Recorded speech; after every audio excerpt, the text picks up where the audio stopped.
What if I told you that tomorrow has already happened? That somewhere, someone remembers it all? What if that someone could tell you exactly what you'll have for breakfast, who you'll meet, and how your day will end?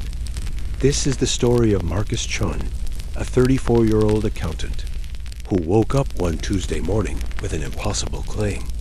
He insisted he had already lived Wednesday, every single moment of it. At first, his coworkers thought it was a joke. His wife thought it was stress. But as Wednesday unfolded exactly as Marcus predicted, down to the smallest detail, everything changed. This is a story about time, memory, and the terrifying possibility that free will might be nothing more than an illusion. Welcome to the most disturbing case of precognition ever documented. Let's begin. It started on an ordinary Tuesday morning in Springfield, Illinois.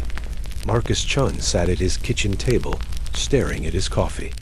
His wife Sarah was rushing around, getting ready for work, when Marcus spoke in a voice she'd never heard before. "Don't wear the blue dress tomorrow," he said quietly. "You'll spill red wine on it at lunch." Sarah paused, confused. "What are you talking about? I don't even have plans for lunch tomorrow."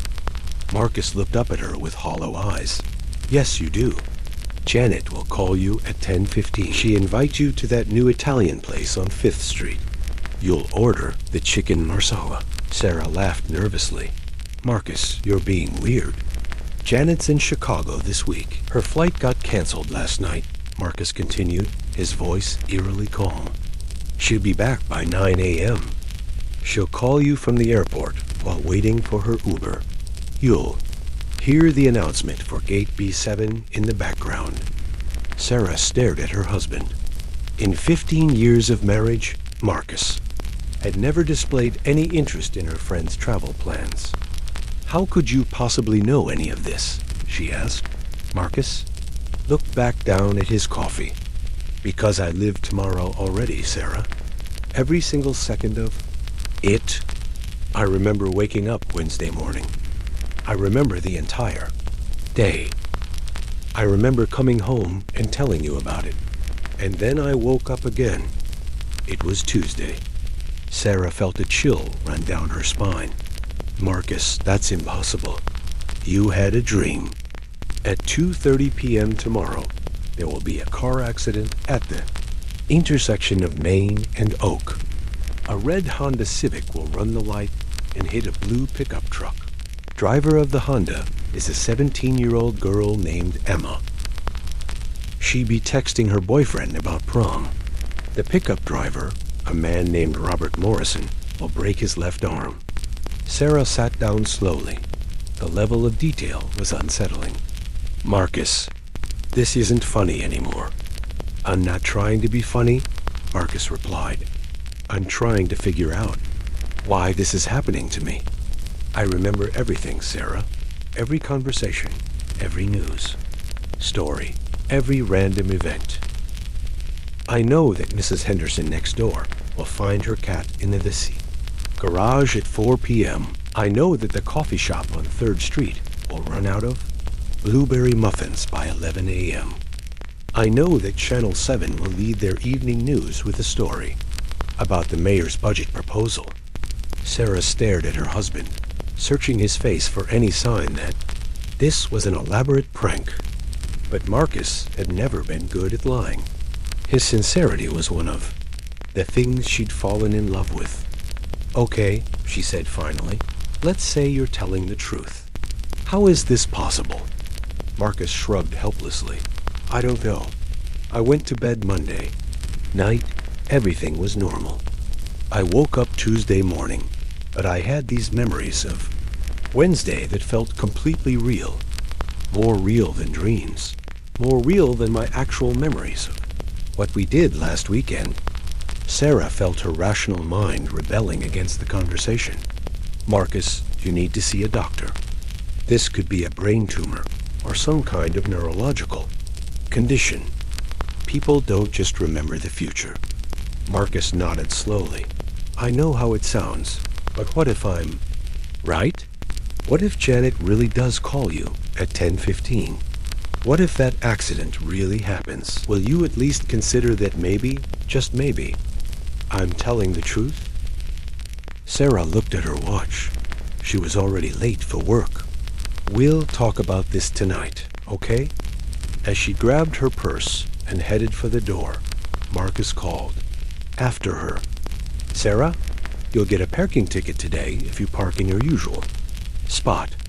There's a broken meter that the city hasn't fixed yet. Park 2 blocks north instead. Sarah paused at the door, then left without responding. But as she drove to work, his words echoed in her mind. Marcus arrived at his accounting firm 45 minutes early. He sat in his car, watching his coworkers arrive. At exactly 8:23 a.m., his colleague David would spill coffee on his tie. At 8:47, the receptionist Linda would receive a delivery of flowers from her boyfriend. And at 9:15, their boss, Mr. Patterson, would announce that the Henderson account had been canceled. Marcus watched it all unfold exactly as he remembered. David's coffee spill, Linda's flowers, everything. When Mr. Patterson called the morning meeting, Marcus felt his stomach twist with anxiety. I'm afraid I have some bad news, Patterson began, just as Marcus knew he would. Henderson Industries has decided to terminate their contract with U.S., effective immediately. The room erupted in surprised murmurs. Henderson was their biggest client. Marcus's colleague Jennifer raised her hand. Did they give a reason? Budget cuts, Patterson replied. They're moving all their accounting in-house. Marcus knew what would happen next. David would ask about layoffs. Patterson would assure everyone their jobs were safe. For now. But Marcus also knew that by Friday, 3 people would be let go. The meeting continued exactly as he remembered. Every question, every answer, every uncomfortable pause. When it ended, Marcus approached his closest colleague, a young woman named Amy. Amy, can I talk to you privately? He asked. She looked surprised, but nodded. They stepped into an empty conference room. Marcus closed the door. This is going to sound crazy, he began, but I need you to listen to me. You're going to get a call from your doctor's office at 11:30 today. Amy frowned. How could you possibly know that? I don't even have an appointment scheduled. It's about your test results from last week, the ones you haven't told anyone about. Amy's face went pale. Marcus, what are you talking about? The biopsy, Marcus said gently. Dr. Martinez's office will call to schedule a follow-up appointment. The results are benign, Amy. It's not cancer, but they want to see you again in 6 months. Amy stared at him in shock. She had indeed had a biopsy the previous week, but hadn't told anyone at work. How do you know about that? She whispered. I haven't told anyone, not even my family. Marcus felt a wave of sympathy for her. I can't explain how I know. I just do. But I wanted to tell you before the call comes, so you wouldn't spend the day worrying. Amy sat down heavily in a conference chair. This is impossible. Marcus, you're describing things that haven't happened yet. Things you couldn't possibly know. I know, Marcus said. But at 11:30, your phone will ring. The caller ID will say Springfield Medical Center, and everything I just told you will be true. The rest of the morning passed in a haze for Marcus. He tried to work, but found it impossible to concentrate. He already knew every email that would arrive, every phone call that would be made. At 11:28, he looked over at Amy's desk. She was staring at her phone nervously. At exactly 11:30, it rang. Amy looked at the caller ID, then at Marcus. Springfield Medical Center, she mouthed silently. Her hands were shaking as she answered. Marcus couldn't hear the conversation, but he watched Amy's face cycle through fear, relief, and confusion. When she hung up, she walked directly to his desk. "We need to talk," she said quietly. They returned to the conference room. Amy closed the door and stared at him. "It was exactly like you said," she whispered. "Benign results. Follow-up in 6 months. Marcus, what's happening to you? How did you know that?" Marcus rubbed his temples. "I don't know, Amy. I just remember it happening. But it hasn't happened yet," Amy said frantically. "That was the first time I got that call. You knew about a medical appointment that didn't exist until 30 seconds ago." Marcus looked out the window at the parking lot. In 3 hours, the accident would happen. "Amy, I need to ask you to do something for me. Something that might save someone's life. At 2:30 this afternoon, I need you to call the police and report a reckless driver. Tell them there's a red Honda Civic heading south on Main Street, and the driver appears to be texting." Amy stared at him. "Marcus, you're scaring me. What's going to happen at 2:30? "An accident," Marcus said simply. "A bad one, but maybe we can prevent it."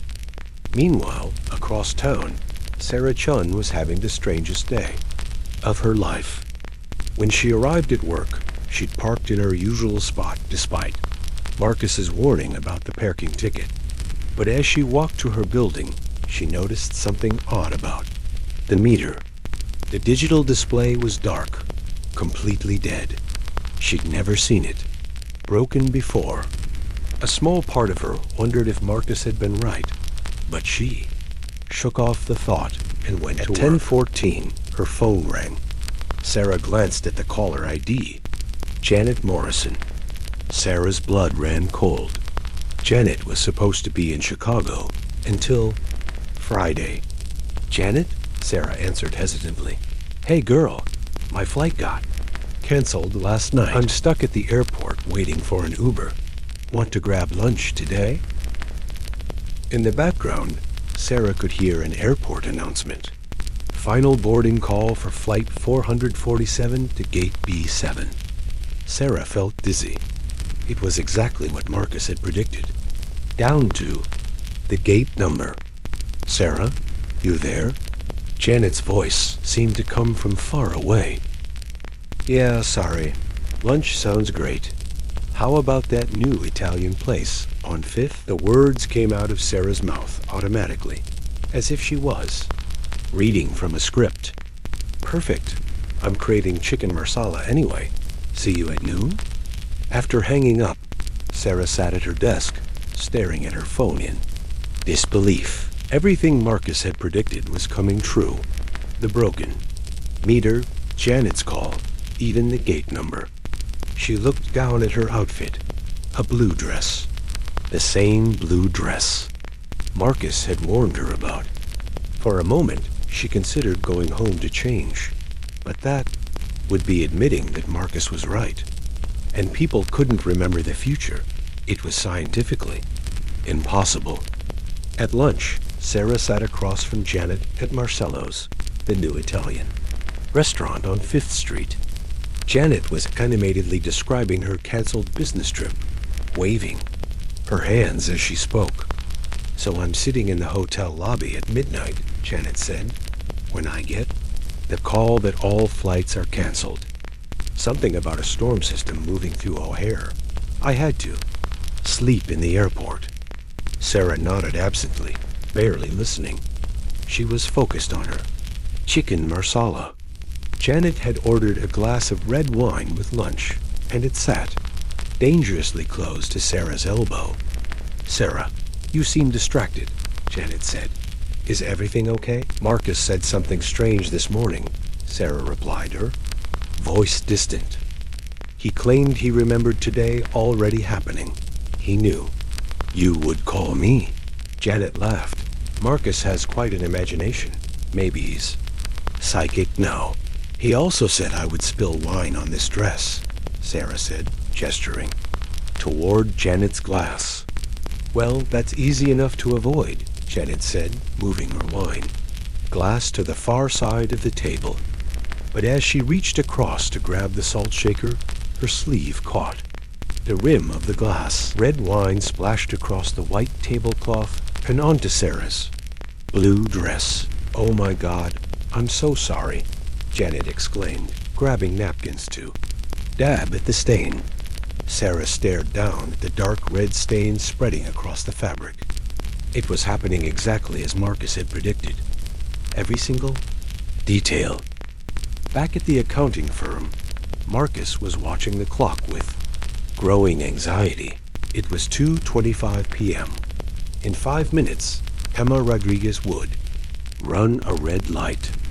He had tried calling the police himself, but they dismissed his report as a prank. Amy had agreed to make the call, but Marcus could see she was having second thoughts.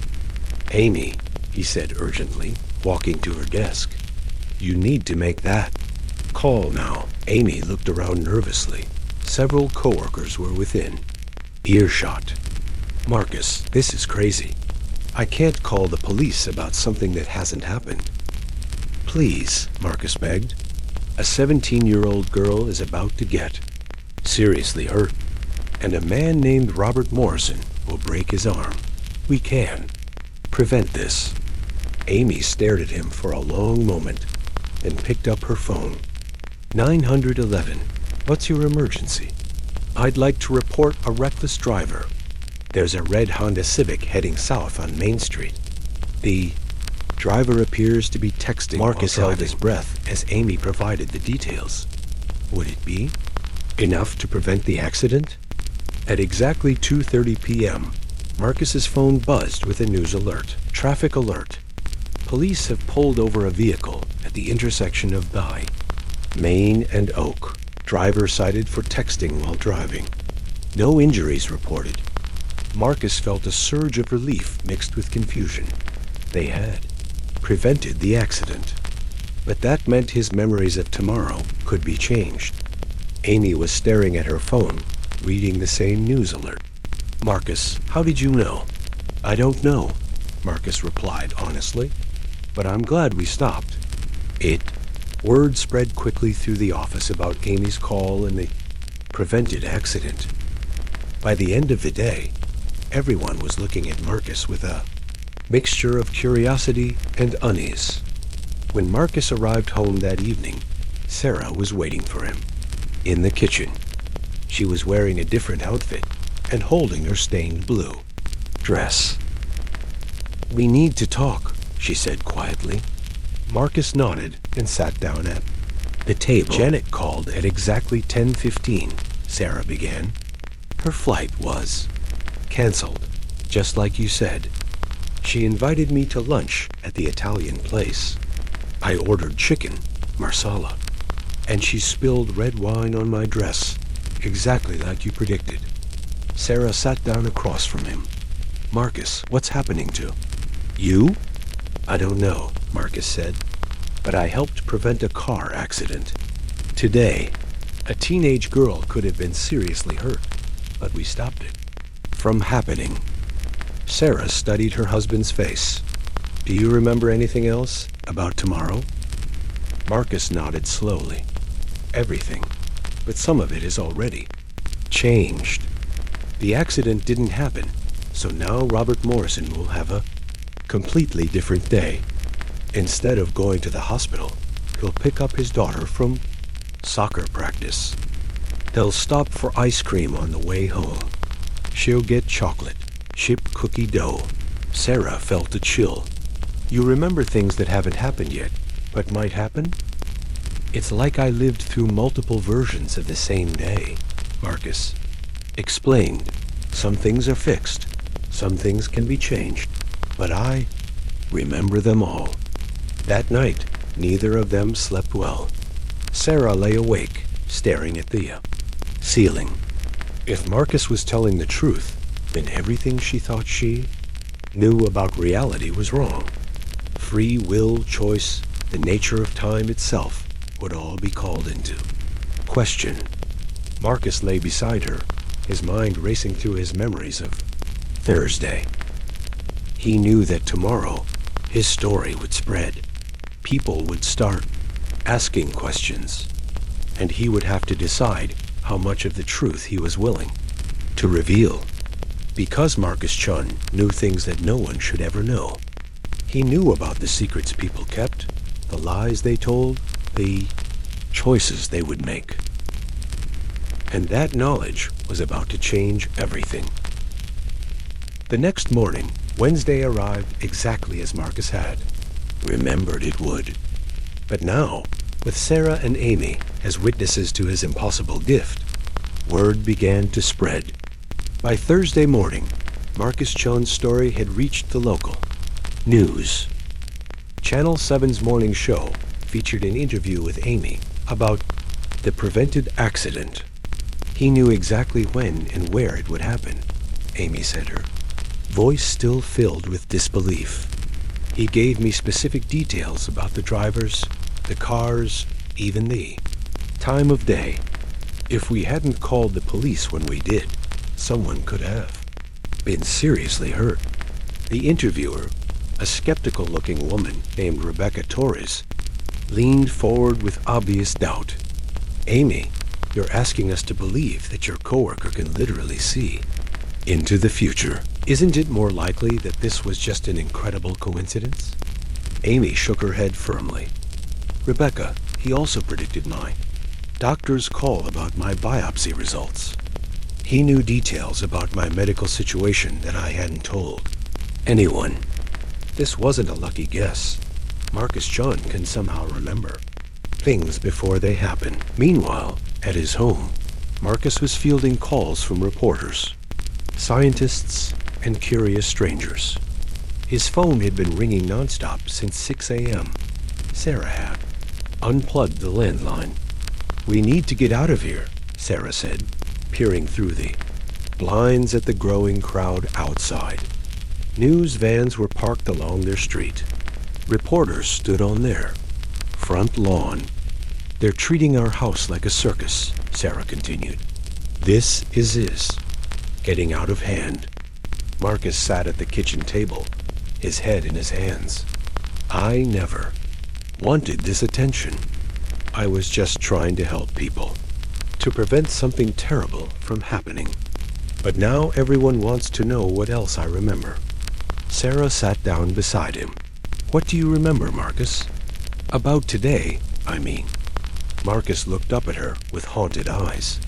Things I wish I didn't. No. I know that Mrs. Henderson will discover her husband has been having an affair. I know that the bank president will embezzle $50,000 today. I know that teenage Emma Rodriguez, the girl from the accident, will find out she's pregnant. Sarah felt sick. Marcus, you can't know these things. People have a right to privacy. I didn't choose to know them, Marcus replied desperately. But the memories are there, clear as day.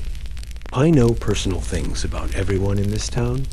Their secrets, their fears, their mistakes. The doorbell rang, followed by aggressive knocking.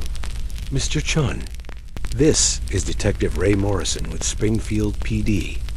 We'd like to ask you some questions about how you knew about that accident. Marcus and Sarah exchanged glances. Morrison, the same last name as the pickup truck driver. That's Robert Morrison's brother, Marcus whispered. He thinks I was somehow involved in planning the accident. Sarah's eyes widened. How could you possibly know that? Because I remember this conversation happening, Marcus said, quietly. They opened the door to find Detective Morrison flanked by two uniformed officers. He was a tall, stern-looking man in his 40s with suspicious eyes. Mr. Chun, I need to understand how you knew about that accident. Before it happened, were you planning to cause harm to my brother or the teenage? Driver? Marcus shook his head. Detective, I was trying to prevent the accident, not cause it. If I wanted to hurt someone, why would I call the police to stop it? Detective Morrison stepped closer. Maybe you got cold feet. Maybe this was some kind of elaborate publicity stunt. I've seen stranger things. People will do anything to get their 15 minutes of fame. Marcus could see the detective's skepticism, but he also sensed something else. Fear. Detective Morrison was afraid of what Marcus might know about him. Detective, Marcus said carefully, you're worried about the evidence room incident from last month. Morrison's face went pale. What did you just say? The missing cocaine from the Henderson bust. You replaced it with baking soda. You sold the real drugs to pay for your daughter's cancer treatments. The two uniformed officers looked at their superior with shock and confusion. Detective Morrison's hand moved instinctively toward his weapon. You can't possibly know that, he whispered. Nobody knows. About that, I know because I remember you confessing tomorrow, Marcus said sadly. You'll turn yourself in at 3:15 p.m. You'll say you couldn't live with the guilt anymore. One of the uniformed officers spoke up. Detective Morrison. What's he talking about? Morrison was breathing heavily, sweat beading on his forehead. This man is dangerous, he said to his officers. He knows things he shouldn't know. We need to bring him in for questioning, now. But Marcus shook his head. Detective, arresting me won't change. What's going to happen? At 3:15 tomorrow, you'll walk into Captain Rodriguez's office. You'll place your badge and gun on his desk, and you'll tell him everything. Detective Morrison backed away slowly. You're some kind of psychic freak, or you're working with someone inside the department. Either way, you're coming with us. As the officers moved to arrest Marcus, Sarah stepped between them. Wait, she said firmly. If my husband really can see the future, then test him. Ask him to predict something specific that will happen today. If he's wrong, arrest him. If he's right, then maybe you should listen to what he's saying. Detective Morrison considered this, his mind clearly racing through the implications. Fine, he said finally. You have until 5 p.m. to prove you can actually predict the future. But if you're wrong about even one thing, you're going to jail for obstruction of justice. Marcus nodded. At 11:43 a.m. today, there will be bank robbery at First National. The robber is a 26-year-old man named Danny Torres. He's the nephew of Channel 7's news anchor. He'll be wearing a blue hoodie and carrying a toy gun painted black. He'll demand exactly $3,000 because that's how much he owes his dealer. Detective Morrison wrote down the details, his skepticism obvious. At 1:20 p.m., Mrs. Eleanor Henderson will report her cat missing again. But this time, she'll find the cat locked in her own basement. At 2:45 p.m., there will be a gas leak at Lincoln Elementary School. The janitor, Mr. Pete Williams, will smell it first and evacuate the building. No one will be hurt, but classes will be canceled for the rest of the week. Detective Morrison studied his notes. If even one of these predictions is wrong, they won't be, Marcus interrupted. Detective, I've lived this day already. As the police officers left to verify Marcus's predictions, word of the confrontation spread through the crowd of reporters. By noon, every news station in the state was covering the story. The bank robbery occurred exactly as Marcus had predicted. Danny Torres was arrested with a painted toy gun. Mrs. Henderson found her cat in the basement at precisely 1:20 p.m. And the gas leak at Lincoln Elementary forced an evacuation at 2:45. Detective Morrison returned to Marcus's house that evening, visibly shaken. Every single prediction was accurate, he said quietly, down to the minute.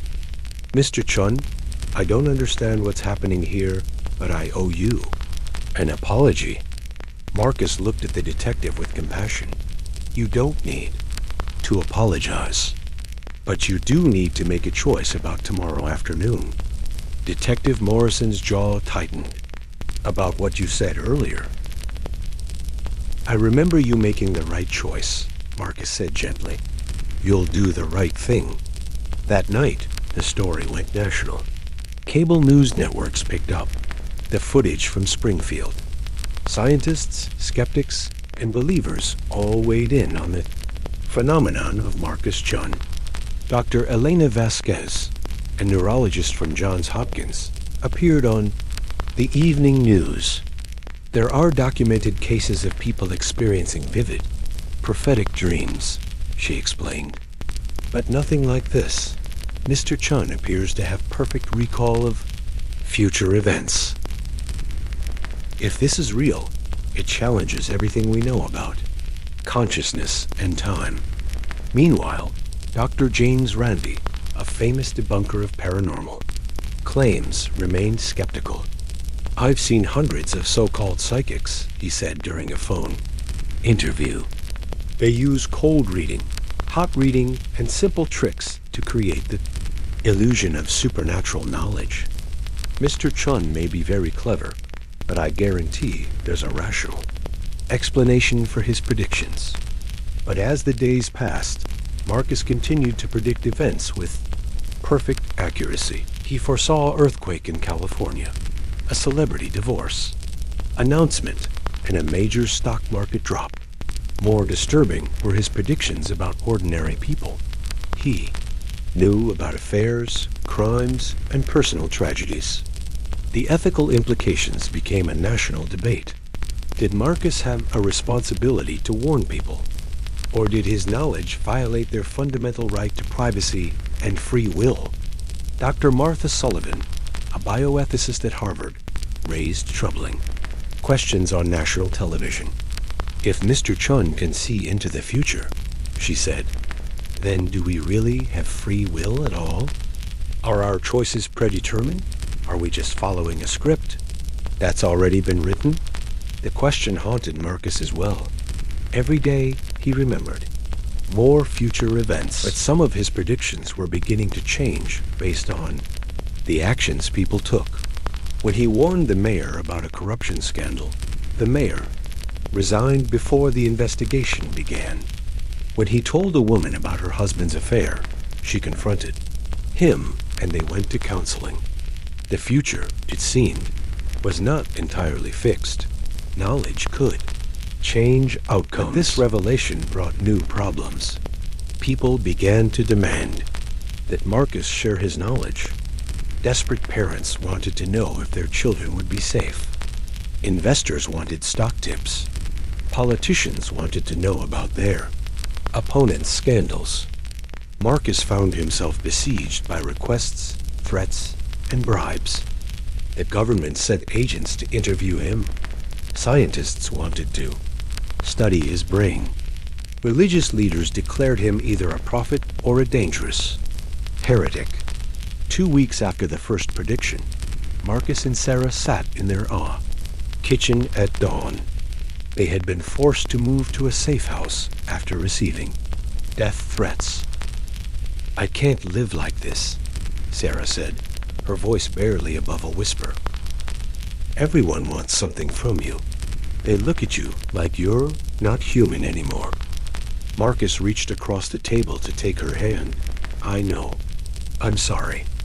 I brought this into our lives. But I can't turn it off, Sarah. The memories just keep coming. I now remember events from next month, next year. I know things. That won't happen for decades. Sarah studied her husband's face. He looked older, worn down by the weight of knowledge. What do you see for us? She asked quietly. For our future? Marcus was quiet for a long moment. Multiple possibilities, he said. Finally, in some futures, we run away together. We change our names and start over. In others, the pressure tears us apart. You leave me because you can't handle what I've become. And in some futures, I disappear entirely. The government takes me away to study me. Sarah felt tears welling up in her eyes. Which future do you remember most clearly? The one where I choose to stop, Marcus said. Where I find a way to make the memories stop. How? Sarah asked, though part of her was afraid to hear the answer. Marcus looked out the window at the sunrise. I remember visiting Dr. Patricia Wong. She's a neurosurgeon at Chicago General. She specializes in experimental brain procedures. She believes my condition is caused by abnormal activity in my temporal lobe. She can stop it, but the procedure is risky. There's a chance I could lose all my memories. Sarah gripped his hand tighter. Past and future? Everything, Marcus confirmed. I might not remember you, our life together, anything. But I would be free from the burden of knowing everyone's secrets. They sat in silence, watching the sun rise over their uncertain future. The next few days brought new complications. A religious cult declared Marcus a prophet. A group of scientists petitioned the government to force him to participate in experiments. Foreign governments offered him asylum in exchange for strategic information. Marcus predicted 3 terrorist attacks, 2 natural disasters, and a pandemic outbreak. Each accurate prediction increased the pressure on him to reveal more. But Marcus had made his decision. On Tuesday morning, he and Sarah drove to Chicago. Dr. Patricia Wong was a small, precise woman in her 50s with kind eyes. Mr. Chun, she said as they sat in her office, I've studied your case extensively. Your brain scans show unusual activity in the temporal and parietal lobes. It's possible that trauma or a genetic mutation has created new neural pathways. These pathways might be accessing quantum information about probable future states. Marcus leaned forward. Can you stop it? Dr. Wong nodded slowly. I believe so, but the procedure would essentially reset your brain. You would lose all memories formed in the past month. There's also a 30% chance of more extensive memory loss. You might forget years of your life, your marriage, your career, your identity. Sarah spoke up. Isn't there another way? Something less drastic? I'm afraid not, Dr. Wong replied. Mr. Chun's condition is unprecedented. The abnormal neural activity is spreading. Within 6 months, it could cause seizures or worse. Marcus looked at Sarah. I remember this conversation. I remember my answer. Do it, he said to Dr. Wong. Schedule the surgery. Sarah started to protest, but Marcus took her hand. Sarah, I've seen what happens if I don't. The government eventually classifies me as a national security asset. I spend the rest of my life in a facility. They use my predictions for military intelligence stock, manipulation, and political control. I become a prisoner of my own gift, and you disappear from my life entirely. Sarah wiped away tears. What if the surgery makes you forget me completely? Then you'll help me remember, Marcus said. You'll show me our wedding photos, our home, our life. Maybe I won't remember falling in love with you, but I can fall in love with you again. The surgery was scheduled for the following Friday. Word leaked to the media within hours. Protesters gathered outside Chicago General Hospital. Some demanded that Marcus be stopped. Others insisted he had a duty to humanity to preserve his gift. The night before the surgery, Marcus sat alone in his hospital room. He could see multiple versions of tomorrow playing out in his mind, like overlapping movies. In some, the surgery was successful. He would wake up with no memory of his strange gift. In others, complications arose. He would wake up as a stranger too, himself. And in a few dark possibilities, he wouldn't wake up at all. Sarah entered the room carrying 2 cups of coffee. She sat beside his bed. "Any last predictions?" she asked, trying to keep her voice light. Marcus smiled sadly. "I remember waking up and not knowing your name. But I also remember the moment when you show me our wedding video. I remember watching myself promise to love you for better or worse. And I remember falling in love with you all over again." Sarah leaned over and kissed his forehead. "I'll be here when you wake up. Even if you don't know who I am, I'll be here." The surgery began at 7 a.m. on Friday morning. Dr. Wong worked for 6 hours to carefully ablate the abnormal neural pathways in Marcus's brain. The procedure was broadcast live to the scientific community. Outside the hospital, hundreds of people gathered. Some prayed, others protested. Many simply waited. When Marcus woke up that afternoon, the first thing he saw was Sarah's face. "Hi," she said softly. "How are you feeling?" Marcus stared at her for a long moment. "I'm sorry," he said finally. "Do I know you?" Sarah's heart broke, but she managed to smile. "I'm Sarah. I'm your wife." Marcus looked confused. "My wife? I don't remember being married." "That's okay," Sarah said, taking his hand. "We have time. I'll help you remember." Dr. Wong entered the room with a clipboard. "Mr. Chun, I'm Dr. Wong. How are you feeling?" "Confused," Marcus admitted. "I feel like I'm missing something important. Like there's a part of my mind that's been turned off." Dr. Wong nodded. "That's normal. You've lost some recent memories. But the good news is that the abnormal brain activity has completely stopped." Marcus looked between the 2 women. "Was I sick? What happened to me?" Sarah squeezed his hand. "You had a very rare condition, but you're better now." In the days that followed, Sarah began the process of helping Marcus rediscover his life. She showed him photo albums, home videos, and mementos from their 15-year marriage. Marcus studied each photograph with intense concentration, as if trying to unlock memories that were just out of reach. "This woman," he said, pointing to a wedding photo, "she looks familiar, but I can't remember her name." "That's me," Sarah said gently. "On our wedding day, you said I was the most beautiful woman you'd ever seen." Marcus looked at Sarah sitting beside him, then back at the photograph. "You still are," he said quietly, surprising them both. The media attention gradually faded as Marcus recovered from his surgery. Without his predictions to report on, the news crews moved on to other stories. Dr. Wong published her findings about Marcus's case in the Journal of Neuroscience. The scientific community debated the implications for months.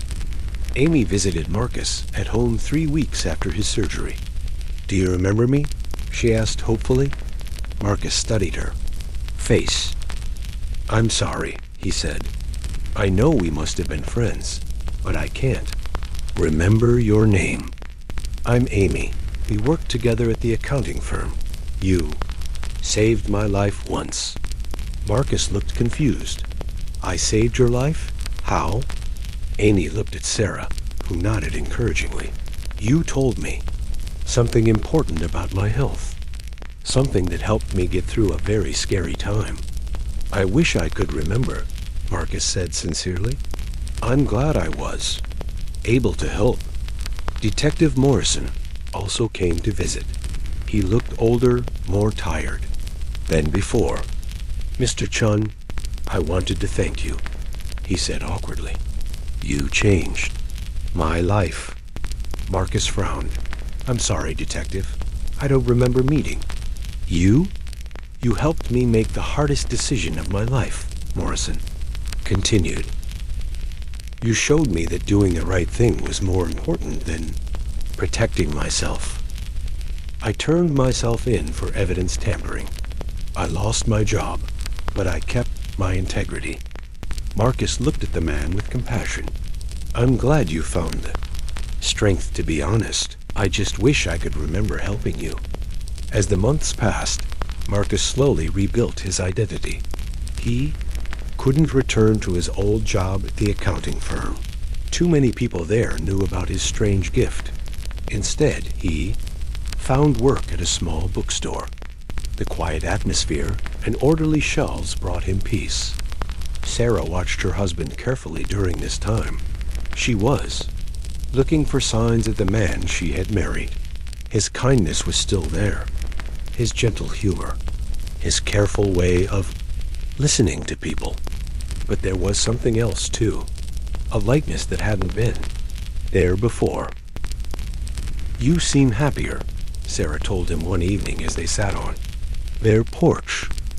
Do I? Marcus asked. I feel like I'm living without a weight I didn't know I was carrying. Sometimes I have dreams, he continued. Strange dreams about knowing things I shouldn't know. But when I wake up, I feel grateful that they're just dreams. Sarah took his hand. Over the past months, they had slowly fallen in love again. It was different from their first courtship, but in some ways deeper. Marcus was choosing to love her every day, not because he remembered their history, but because of who she was in the present moment. Do you ever regret it? Sarah asked. The surgery, I mean. Marcus considered the question carefully. I regret not remembering our wedding day. I regret not remembering the first time I told you I loved you. But I don't regret giving up whatever burden I was carrying before. The dreams I have suggested was something terrible, something that would have destroyed us both. 1 year after the surgery, Marcus and Sarah renewed their wedding vows. It was a small ceremony with just a few close friends. Amy was there, healthy and smiling. Detective Morrison came too, now working as a security guard at a local mall. He had found peace in his simpler life. As they exchanged vows, Marcus looked into Sarah's eyes and spoke from his heart. I may not remember falling in love with you the first time, but I choose to love you now. I choose to build a future with you, one day at a time. I promise that whatever tomorrow brings, we'll face it together. Sarah wiped away tears as she responded. For 15 years I loved a man who could see the future. But now I love a man who chooses to live in the present moment. And that's a much more beautiful gift. After the ceremony, as they walked hand in hand through their neighborhood, Marcus paused at the intersection of Main and Oak. This place feels significant, he said quietly, but I can't remember. Why? Sarah squeezed his hand. It doesn't matter why. What matters is we're here now. Marcus nodded and smiled. You're right. The present is enough. As they continued walking, neither of them noticed the small memorial plaque on the corner. It read, "In memory of the accident that never happened, and the man who saved tomorrow." The plaque had been placed there by the city after Marcus's story became national news. But Marcus no longer remembered the accident he had prevented. He no longer remembered the lives he had saved or the futures he had changed. All he knew was that he was walking home with the woman he loved. And for Marcus Chun, that was enough. The story of the man who remembered tomorrow became a legend. In Springfield, parents told their children about the accountant who could see the future. But over time, the story changed in the telling. Some said he was a prophet. Others claimed he was a government experiment gone wrong. A few insisted the whole thing was an elaborate hoax designed to fool the media. But those who had known Marcus personally remembered the truth. He had been an ordinary man who experienced something extraordinary. And when faced with the choice between knowledge and peace, he had chosen peace. Dr. Wong continued her research into temporal perception and memory formation. She never found another case quite like Marcus's, but her work opened new fields of study. Amy kept the newspaper clipping about Marcus's predictions in her desk drawer at work. Whenever she felt scared about the future, she would read it and remember. Someone had once cared enough about her to warn her about danger. That knowledge gave her strength during difficult times. Detective Morrison, now retired, sometimes visited the memorial plaque at Main and Oak. He would think about the choice Marcus had helped him make and the second chance he had been given.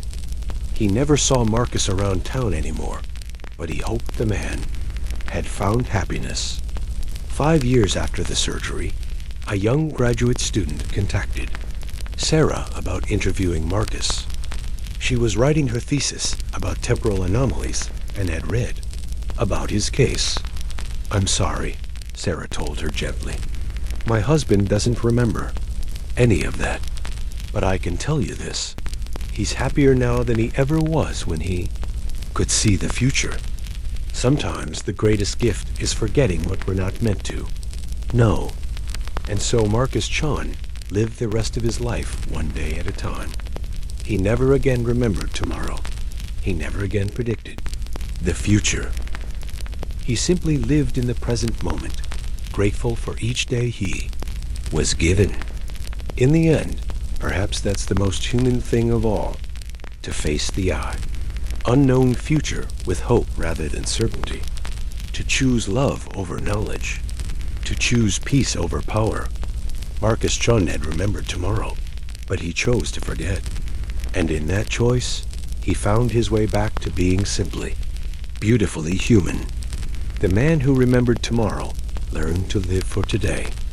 And that, perhaps, was the most profound prediction of all. Final word count, 7,842 words runtime, approximately 49 minutes. 0.